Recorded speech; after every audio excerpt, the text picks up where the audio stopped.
Happy Latinx Heritage Month. My name is Guillermo Antoni. I am Director of Product Management in the Fusion Group.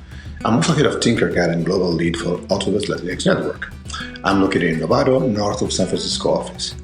I was born, raised, and worked in Uruguay for 35 years before starting a chain of relocations with Autodesk at London B in the US in 2008. A large percentage of Uruguayans can trace a couple of generations back to either Spain or Italy.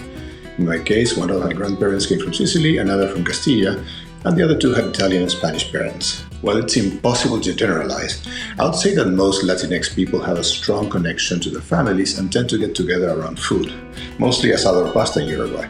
We love arguing about anything and tend to be super direct. This Latinx Heritage Month, Autodesk Latinx Network is celebrating the theme Storytelling as a path towards belonging and flourishing. I identify myself as Latina, and I'm a first generation with roots from Mexico. Storytelling plays a critical role in my familia because it is important to learn about different cultural traditions and norms. In some areas, it helps me stay connected to my roots and feel empowered knowing the stories of my ancestors before me. Who doesn't have a story to tell for each different type of situation?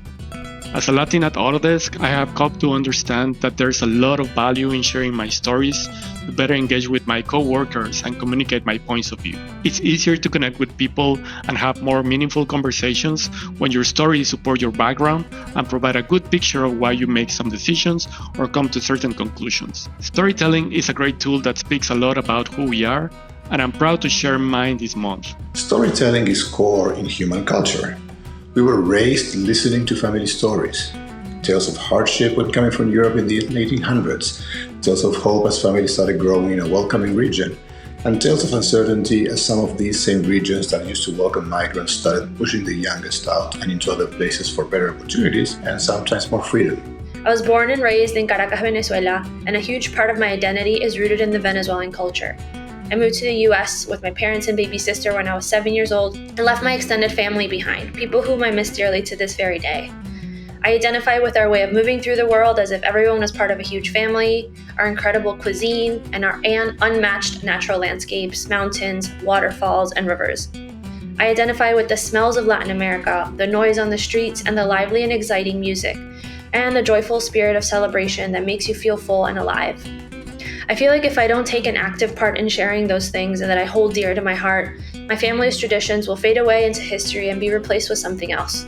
Storytelling keeps rituals and traditions alive and keeps me connected to my ancestors. It's a feeling of real belonging, and I tell stories through food by baking my favorite dishes and sharing them with my friends and family, especially arepas. We also need to tell these stories for everyone to hear. There's a lot of unconscious bias that comes from a lack of understanding of a different culture, and we need to make sure that we celebrate our heritage and include as many people along the way. Being able to touch people's hearts is powerful. I personally tell stories to my two boys about my childhood in Brazil, the celebrations we have in the country, and the country's history. I also try to preserve our language and speak Portuguese in the house. Above all, I try to make my kids proud of our Latinx heritage. I believe if each Latinx person leverages their voice and the power of storytelling to preserve our culture, we can create a ripple effect, keeping our culture alive. Even the hardest of paths become smoother when you feel seen and have allies by your side. I'm asking you all to join us this Latinx Heritage Month to listen to some great stories from members, allies, and filmmakers and celebrate our heritage with all of us. Thank you for watching and happy Latinx Heritage Month.